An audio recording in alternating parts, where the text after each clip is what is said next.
बिस्मिल्लाहिर्रहमानिर्रहीम।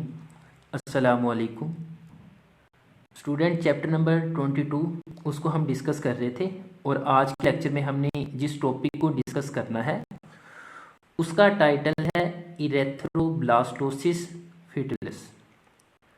बच्चे, सबसे पहले हम इसके मीनिंग पे गौर करेंगे कि आया इरेथ्रोब्लास्टोसिस है, ये होता क्या है।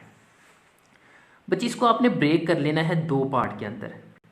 एक वर्ड है इरेथ्रो, जिसका मतलब होता है आरबीसीज यानी कि रेड ब्लड सेल्स। ब्लास्टोसिस बच्चे कहते हैं ब्रेक डाउन को, टूटने को, स्प्लिटिंग को कहते हैं। और फिटलेस का मतलब क्या होता है, फीटस। इसके बारे में बताता हूँ। तो एरेथ्रोब्लास्टोसिस का मतलब ये हुआ कि आरबीसीज की ब्रेकडाउन होगी। और ये आरबीसीज किसके होते हैं, ये फीटस के होते हैं। आपको पता है कि दो हैप्लॉइड सेल, एक मेल का और एक फीमेल का, दो हैप्लॉइड सेल जब आपस में मिलते हैं तो हमारे पास एक डिप्लॉइड सेल बनता है जिसका नाम है जाइगोट। बच्चे, जाइगोट के अंदर डिवेलपमेंटल प्रोसेस है वो स्टार्ट होता है। और जब इस जाइगोट के अंदर डिवेलपमेंटल जो स्टेजेस होती हैं या एज होती है वो 3 मंथ पे पहुंच जाती है, तो फिर उस जाइगोट को हम जाइगोट नहीं, फिर उसको नाम देते हैं फीटस का। और हमने कहा था कि फीटस उस इंडिविजुअल को कहते हैं जो मदर की बॉडी के अंदर डिवेल्प हो रहा है। किससे हो रहा है, जाइगोट से हो रहा है। तो मीनिंग का पता चल गया कि जो फीटस होता है उसकी बॉडी के अंदर जो आरबीसीज है उसकी ब्रेकडाउन होगी। तो ये बच्चे एक डिजीज है। इसके लिए एक और नाम यूज किया जाता है, वो नाम है मैटरनल फीटल RH इनकम्पैटिबिलिटी। अब इसको भी समझेंगे कि ये क्या होता है। बेसिकली अगर मैं बात करूं कि एक हमारे पास RH पॉजिटिव है, कि कोई ब्लड ग्रुप क्या है, पॉजिटिव है, और एक हमारे पास RH नेगेटिव है। बच्चे, RH पॉजिटिव, इसको अगर ट्रांसफ़र किया जाए RH पॉजिटिव इंडिविजुअल को तो फिर ये होगा कंपैटिबल। मिसाल के तौर पर मैं कह देता हूँ कि A पॉजिटिव है, उसको हम ट्रांसफ़र कर रहे हैं A पॉजिटिव को, तो फिर ये कंपैटिबल होंगे। अगर हम RH पॉजिटिव RH नेगेटिव को ट्रांसफ़र कर रहे हैं तो फिर ये कंपैटिबल नहीं है, फिर उसको हम क्या कहेंगे, इनकम्पैटिबिलिटी कहेंगे। ठीक है। तो अब हम ये देखेंगे कि आया ये जो डिसऑर्डर है या डिजीज़ है ये किस तरह डिवेल्प होती है और बॉडी के ऊपर या फीटस के ऊपर उसका इफेक्ट क्या होता है। बच्चे, मिसाल के तौर पर एक मदर है जो कि क्या है, RH नेगेटिव है।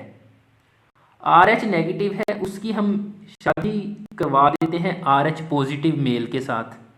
तो बच्चे, आगे उसके अंदर जो इंडिविजुअल डिवेल्प हो रहा है वो क्या है कि RH पॉजिटिव है। अब मदर की बॉडी के अंदर RH नेगेटिव करेक्टर है, जबकि उसी की बॉडी के अंदर एक इंडिविजुअल डिवेल्प हो रहा है, उसका ब्लड ग्रुप क्या है, RH पॉजिटिव है। तो उस कंडीशन में होगा क्या। बच्चे, एक डायग्राम बनाई है, एंडोमेटेरियम वॉल है ये इनसाइड वाली, जो हमने चैप्टर नंबर 18 के अंदर हमने डिस्कस किया था डिवेलपमेंट प्रोसेस के अंदर।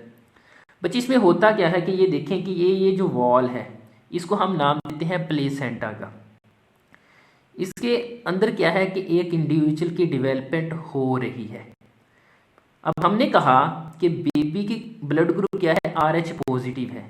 बच्चे, इसके जब आरबीसीज, किसके आरबीसीज, फीटस के आरबीसीज, जब ये प्लेसेंटा को क्रॉस करते हैं, ये क्रॉस प्लेसेंटा, तो इसका मतलब ये हुआ कि RH पॉजिटिव है, RH पॉजिटिव, और इस प्लेसेंटा के बाहर क्या है, RH नेगेटिव है जो कि मदर का है।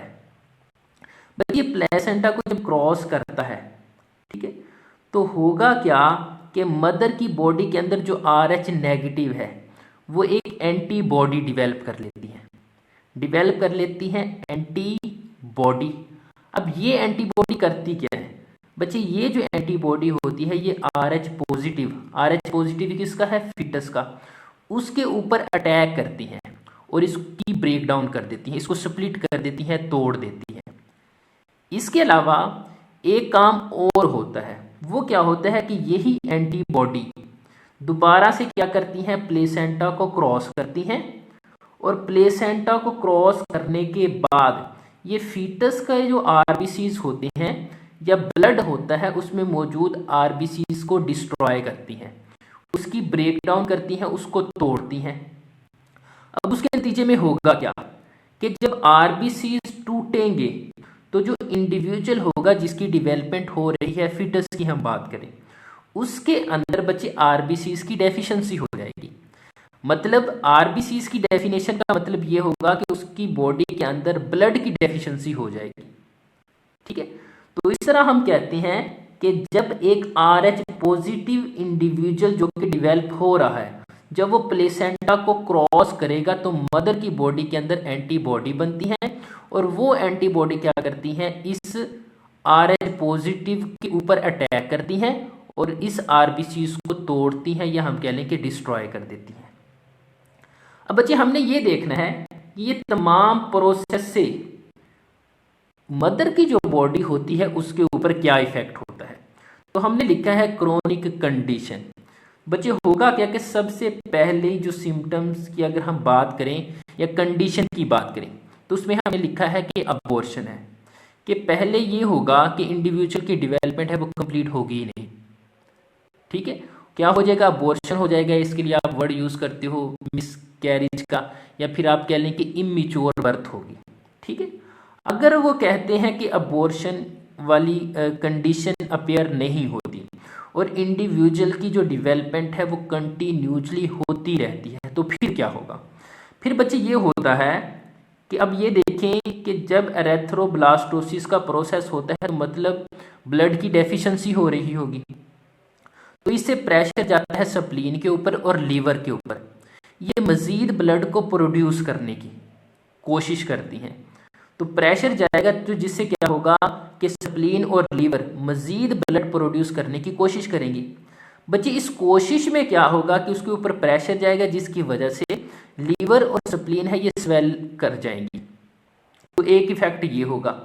इसके अलावा कहते हैं ब्लूरुबिन एक पिगमेंट होता है जो आरबीसीज के अंदर मौजूद होता है, ये येलो कलर का एक पिगमेंट होता है ब्लड सेल्स के अंदर। बच्चे इसकी अमाउंट क्या है, बढ़ जाएगी।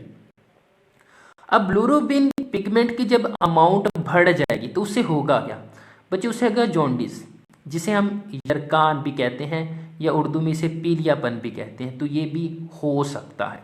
ठीक है, अगर वो कहते हैं आगे जो सिम्टम्स की मैं बात करने जा रहा हूँ, हीमोलाइटिक एनीमिया। हीमोलाइटिक एनीमिया का मतलब क्या है बच्चे, हीमोलाइटिक बेसिक या हीमो का वर्ड है वो हम ब्लड के लिए या फ्लूइड के लिए ही यूज करते हैं, ब्लड के लिए। तो एनीमिया आपने एक डिसऑर्डर पढ़ा था, ब्लड डिसऑर्डर, जिसमें क्या होता है आरबीसीज या ब्लड की डेफिशिएंसी हो जाती है। तो अगर वो कहते हैं कि इन अबॉर्शन नहीं होता और उस इंडिविजुअल की डेवलपमेंट है वो स्टार्ट हो जाती है और वो कंटिन्यूसली होती रहती है, कि इवन के या हत्ता के एक इंडिविजुअल डेवलप हो जाता है, तो बच्चे उसके अंदर क्या होगा, ब्लड की डेफिशिएंसी होगी, उसके अंदर ब्लड की डेफिशिएंसी होगी। आगे बच्चे हम बात करेंगे कि आया इसका ट्रीटमेंट क्या है, इसका इलाज क्या है। तो बच्चे एक इलाज या हम कह लें कि प्रिकॉशन तो ये है कि जब मैरिड या शादी की जाती है तो उससे पहले हमें थोड़ा ब्लड टेस्ट है वो फाइंड करना चाहिए कि, और फिर उनकी मैचिंग करनी चाहिए। ठीक है, ये सिंपल सी एक है। अगर ये ऐसा नहीं, हालांकि ऐसा होता नहीं है, लेकिन फिर भी एक एहतियात के तौर पर। अच्छा जी, उसके बाद हम इसके ट्रीटमेंट की बात कर रहे हैं। बच्चे ट्रीटमेंट में 3-4 प्रोसेस हैं वो यूज़ किए जाते हैं। एक तो ये होता है कि एंटी आरएच सीरम बॉडी के अंदर इंट्रोड्यूस करवाया जाता है। बच्चे सीरम के बारे में मैंने कहा था कि अगर हम सीरम की बात करें कि अगर ब्लड के अंदर से ब्लड सेल्स को निकाल लिया जाए तो बाकी जो मटेरियल बचता है उसको हम सीरम कहते हैं। सीरम के अंदर क्या होती है, एंटीबॉडीज़ होती हैं।